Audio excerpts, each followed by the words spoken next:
올 한 해 우리는 거룩하고 사랑받는 자처럼 이런 비전을 붙들고 달려가고 있어요. 오늘 말씀은 올 한 해 비전 가운데 세 번째 기치, 무엇을 하든지 예수의 이름으로입니다. 그리스도의 평강이 우리를 주장하게 하고 내 안에 그리스도의 말씀이 풍성하게 거할 때 이제 겉으로 나타나야 하는 우리의 모습이 있어요. 골로새 3장 17절 말씀 우리 함께 봉독해 볼까요? 시작. 또 무엇을 하든지 말이나 일이나 다 주 예수의 이름으로 하고 그를 힘입어 하나님 아버지께 감사하라. 말을 할 때에도 일을 할 때에도 무엇을 하든지 예수의 이름으로 하라고 하네요. 따라서 할까요? 다. 다시 한번 다. 주 예수의 이름으로 하고. 누구의 이름으로요? 주 예수의 이름으로. 우리가 예수의 이름을 부른다는 것은요, 지금 예수님이 내 앞에 있든지 없든지 상관없이 내 안에 계시기 때문에 그 이름을 통해서 관계하고 반응한다는 거예요. 그 이름 안에 담겨있는 생명, 본질, 인격 등이 함께 느끼는 거예요. 예수 이름으로라는 말씀을 가지고 여러 차례 말씀을 드렸죠. 설교를 했죠. 복습한 차원에서 다시 말씀드립니다. 우리가 예수 그리스도의 이름을 부른다는 것은 무엇인지, 예수 그리스도의 이름을 부른다는 것은 예수 그리스도가 누구인지를 안다는 거죠. 예수님이 공생의 사역 가운데 자신이 누구인지를 분명히 드러내셨어요. 자신이 땅에 나타난 하나님의 형상이고 하나님이 하나라고요. 요한복음 8장 42절 말씀이에요. 예수께서 이르시되 하나님이 너희 아버지였으면 너희가 나를 사랑하였으리니 이는 내가 하나님께로부터 나와서 왔음이라. 나는 스스로 온 것이 아니요 아버지께서 나를 보내신 것이니라. 요한 10장 30절에 우리 주님이 말씀하시나 나와 아버지는 하나이니라 그랬어요. 하나의 하나. 한마디로 말씀을 통해서 우리가 알 수 있는 분명한 사실이 있습니다. 예수님은 하나님이시고 또한 인간으로서 하나님의 형상이라는 거예요. 나와 아버지는 하나이니라. 예수님 곧 하나님이십니다. 그렇다면 우리가 예수님을 부를 때 그 이름 안에 담겨있는 하나님의 생명, 하나님의 본질, 하나님의 인격을 함께 느끼는 거예요. 그 예수 이름 안에는 또 우리가 상상할 수 없는 놀라운 특권이 담겨 있습니다. 빌립보서 2장 9절 11절 우리 함께 봉독해 봅시다. 시작. 이러므로 하나님이 그를 지극히 높여 모든 이름 위에 뛰어난 이름을 주사 하늘에 있는 자들과 땅에 있는 자들과 땅 아래에 있는 자들로 모든 무릎을 예수의 이름에 꿇게 하시고 모든 입으로 예수 그리스도를 주라 하시나요 하나님 아버지께 영광을 돌리게 하셨느니라. 아멘.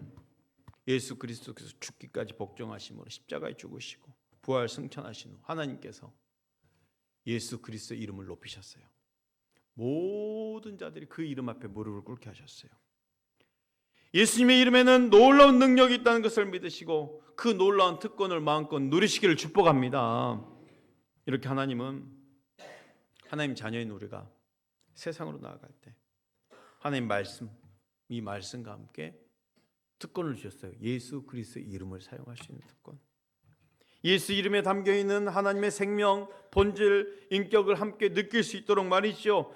예수 그리스도 이름으로 우리는 일하고 우리는 예수 그리스도의 이름으로 말하고 예수 그리스도 이름으로 주의 뜻을 행하고 예수 그리스도 이름으로 하나님께 영광을 돌리는 자들임을 믿으시기 바랍니다. 우리는 우리를 나타내는 자들이 아니라 내 안에 예수님을 나타내는 자들이기 때문에 내 이름이 아니라 예수의 이름을 앞세우는 거예요. 그런데 왜 나 자신의 능력 이상을 예수 이름으로 나타내야 되는데 그러지 못할까요? 예수 그리스도의 이름으로 그분의 생명을 나타나는 대신 내 이성이 서로 대치하는 거예요. 이제 우리는 필요한 것은 예수 그리스도의 이름이 누구인지를 배우는 것이 아니라 그 이름 안에 사는 법을 체험해야 되는 것입니다. 그냥 이제 아는 것 지식으로는 아니에요. 더 나아가 체험해야 돼요. 예수 그리스도의 이름으로 사는 법을 체험하자. 따라서 합시다. 예수 이름으로 삽시다. 세상에 대해서도 예수 이름으로 살아야 되고 하나님에 대해서도 예수 이름으로 살아야 되고 나 자신에 대해서도 예수 이름으로 사는 거예요. 먼저는 세상에 대해서입니다. 우리가 예수 그리스도를 전하는 것보다 더 중요한 게 있어요. 내가 예수 그리스도를 나타내는 자가 되어야 돼요. 세상에 대해서 예수 그리스도 이름으로 살아간 바울을 예로 들어볼 수 있겠는데요. 무슨 말이나 일이나 예수 그리스도 이름으로 행한다는 것은 바로 내가 예수 그리스도의 편지와 향기라는 것입니다. 고린도서 2장 14절 15절 이렇게 말씀하고 있네요. 항상 우리를 그리스도 안에서 이기게 하시고 우리로 말미암아 각처에서 그리스도를 아는 냄새를 나타내시는 하나님께 감사하노라. 우리는 구원받는 자들에게나 망하는 자들에게나 하나님 앞에서 그리스도의 향기니. 우리는 하나님 앞에서 그리스도의 향기니라고 그랬어요. 세상 속에서 믿지 않은 자들이 내가 예수 그리스도의 행함으로 말미암아 내게 예수님이 나타나고 예수 향기가 드러나면서 나를 통해서 예수를 본다는 거예요. 시청각 교제인 거예요. 무엇보다도 바울은 14절에 이렇게 말하고 있어요. 항상 우리를 그리스도 안에 이기게 하시고 하면서 확신에 찬 승리를 고백하면서 그리스도를 아는 냄새를 나타내신 하나님께 감사하노라 했어요. 그 다음에 예수 그리스도의 향기라고 말했어요. 냄새, 그리스도를 아는 냄새 뭘까요? 바울이 당시에 이 고린도 편지를 썼을 때 당시 로마는 어떤 나라입니까? 세계를 정복한 대제국입니다. 강대국입니다. 이 로마 군인들이 가는 곳마다 승전보를 올리고 이제 입성을 다시 로마로 들어올 때 개선 행진을 하는 거예요. 개선 장군이 되어서 나팔을 불고 전리품이 뒤를 따르고 그 로마의 제사장들이 향기를 품으면서 온갖 장식을 한 로마 군대들이 승리의 구호를 외치면서 입성을 합니다. 자, 거기에 보는 군중들은 화려한 시각으로 눈에 자극을 받죠. 아, 승리했구나. 그런데 또 후각으로 자극을 받아요. 향기, 냄새를 풍기니까 아, 이 냄새는 승리의 냄새인데 하면서 시각과 후각을 통해서 승리를 만끽하는 거예요. 이 바울이 지금 이 상황을 묘사하면서 마치 그리스도를 전하는 자신이 이런 승리와 향기에 빗대어 설명하고 있는 거죠. 우리의 승리를 인도하신 분은 하나님이시고 나는 그리스도의 향기다. 그러려면 내가 죽고 내 안에 그리스도께서 온전히 사셔야 되는 거죠.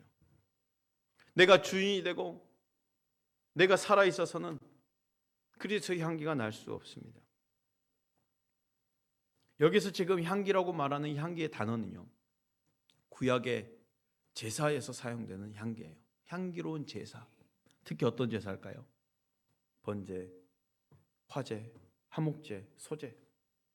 번제로 드릴 때, 소제로 드릴 때, 화목제로 드릴 때 그리스도 여호와께서 기뻐하시는 향기로운 제사라고 표현하고 있어요. 바울 자신이 지금 그리스도의 향기라고 표현하는 것은 나 자신의 삶을 태워서 화제, 번제, 소제, 화목제로 드리겠다는 거예요.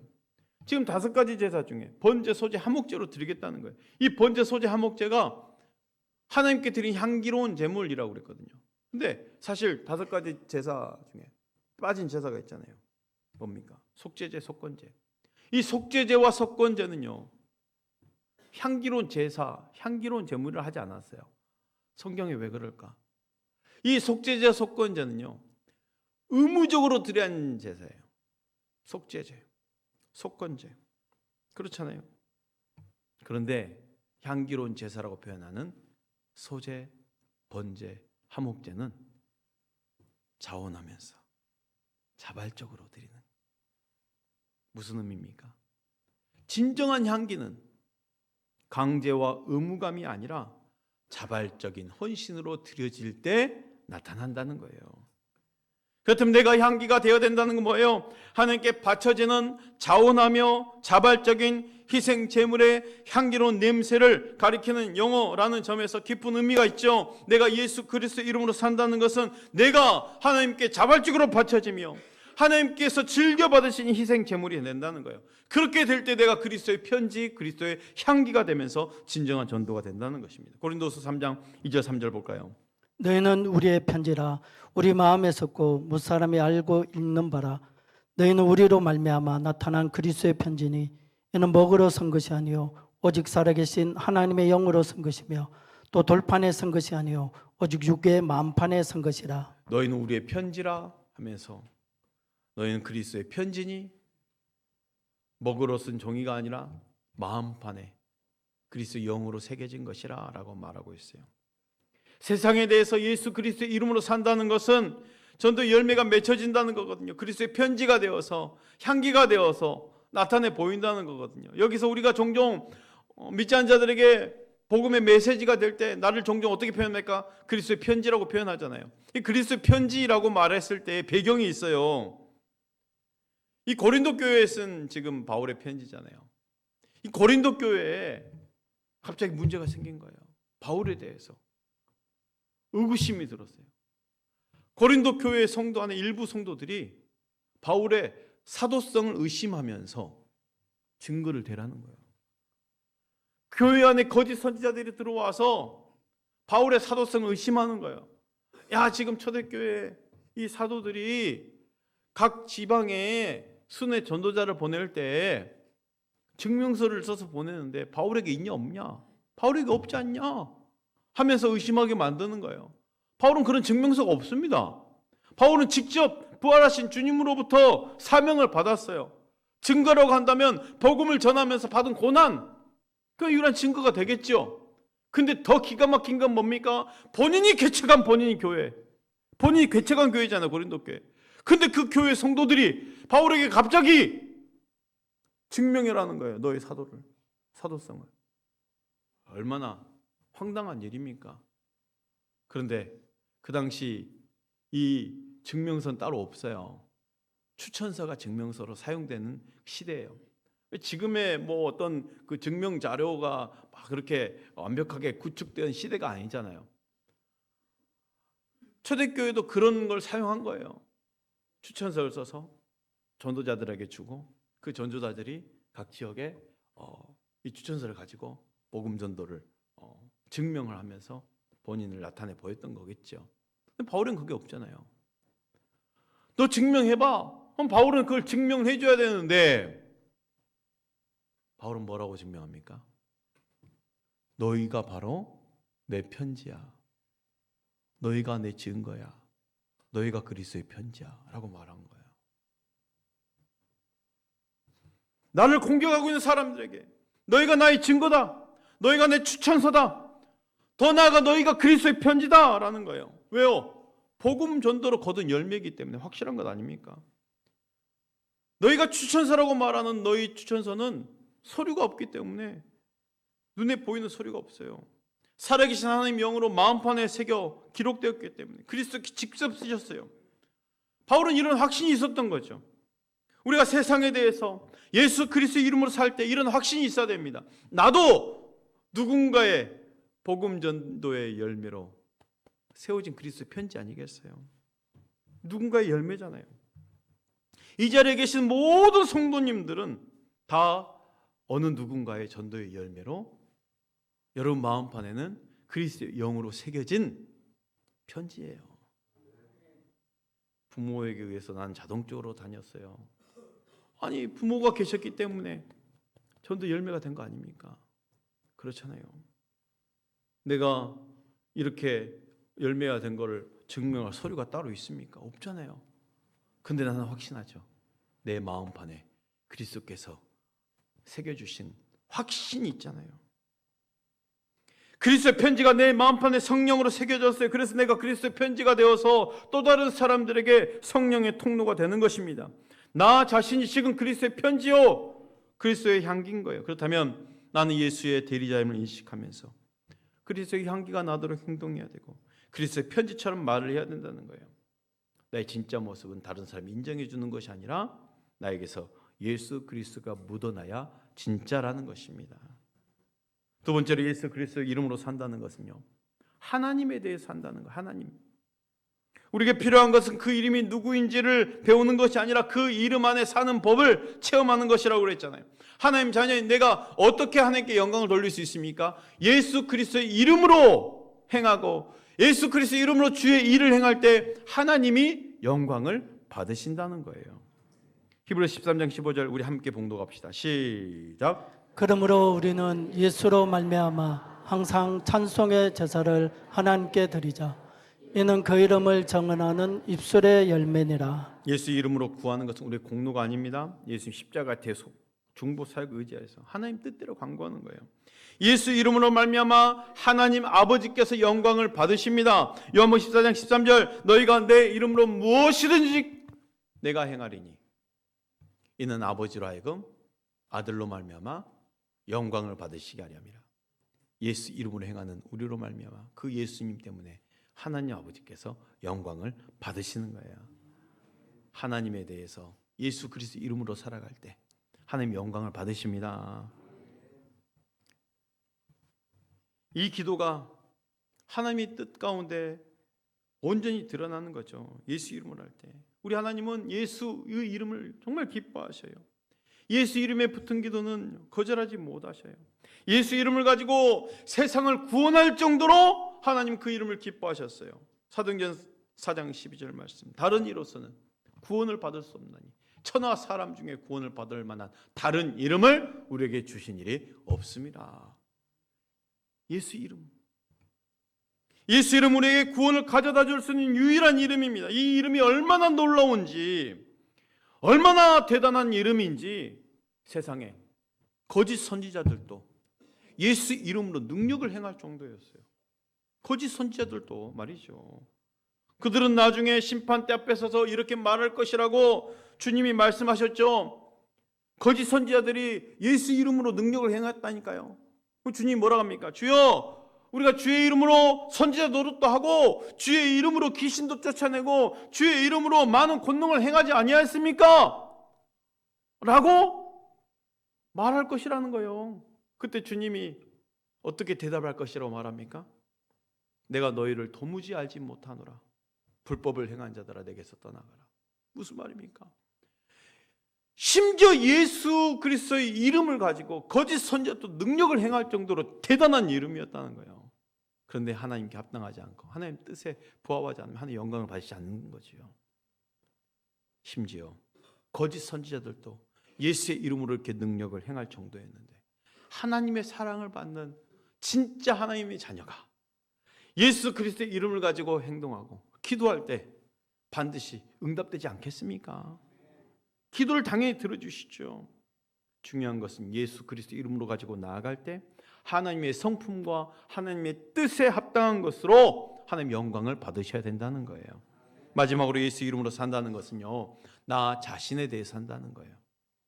우리가 예수 그리스도 이름으로 살아갈 때 내가 누구인지를 알게 되는 것입니다. 그렇잖아요. 예수 이름을 사용할 때 나는 누구이고 무엇을 하며 살아야 되는지를 알게 되는 거예요. 예수 그리스도 이름을 부를 때마다 나는 육적인 존재로 살아가는 자가 아니구나, 영으로 살아가는 존재구나 라는 것을 깨닫게 되는 거죠. 예수 그리스도 안에서 하나님의 생명을 나누는 자임을 확신하십시오.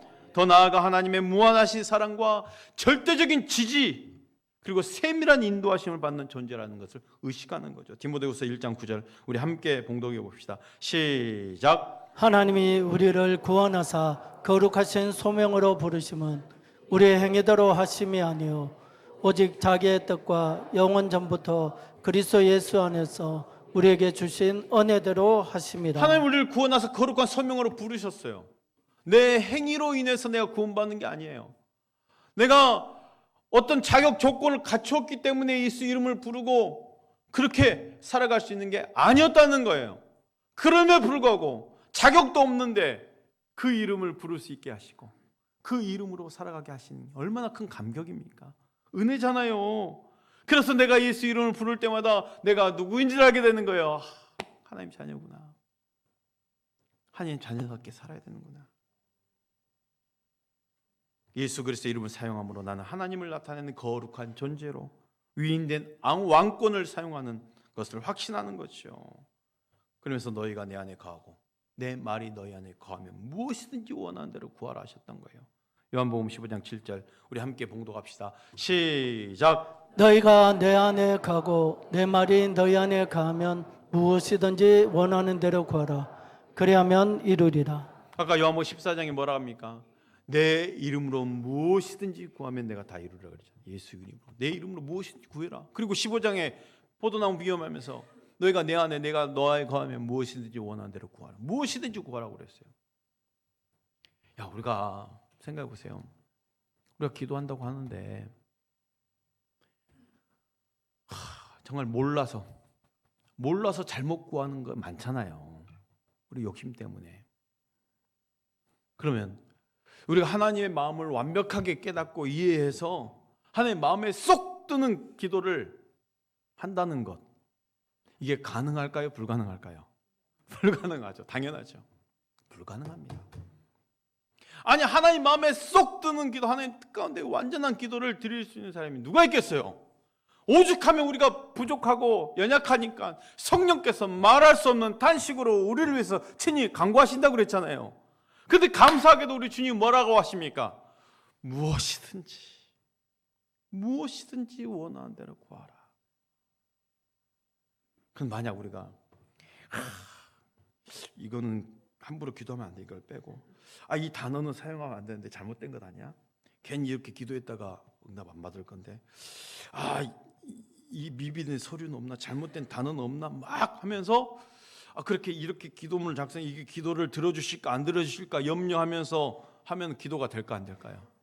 안 되죠. 그렇게 기도하면은 기도가 제대로 되겠습니까? 그리고 기도를 제대로 하겠습니까? 이게 잘못된 기도 아니야? 하면서. 근데 얼마나 감사해요. 무엇이든지 원하는 대로 구하라. 따라합시다. 무엇이든지 원하는 대로 구하라. 왜 그렇게 주님 말씀하셨을까? 우리가 연약한 걸 알기 때문에. 그러니 기도하지 않은 게 문제지, 완벽하게 구하지 못했다는 것은 문제가 되는 게 아니에요. 그냥 무엇인지 구하는 거예요. 예수님께서 당시 제자들에게 내 이름으로 무엇이든지 구하라 하셨던 이유가 있어요. 제자들은 그때까지만 해도 예수님과 함께 지냈잖아요. 함께 먹고 마시고 움직이고 자고 그렇잖아요. 아니, 함께 주님이 옆에 다니는데 그냥 엎드려서 간절히 기도할 필요를 못 느꼈겠죠. 그런데 이제 예수님이 십자가에 죽으시고 부활하시고 하늘로 올라가시면 기도하지 않고는 절대로 주님을 만날 수 없게 되는 거예요. 그러니 주님이 말씀하셨던 거죠. 무엇이든지 구하라. 내 이름으로 구하라. 그리고 나와 만나자 하시는 거예요. 예수 이름으로 기도하기만 하면 응답받을 것이라 약속해 주셨다는 거예요. 우리가 이 세상 사람들과요, 내가 구별됐다는 이유가 뭡니까? 세상 사람들은 마귀의 통치 아래 자신의 이름으로 사는 반면 우리는 하나님의 통치 아래 누구의 이름으로 사는 거예요? 예수의 이름으로 사는 거예요. 이게 틀린 거예요.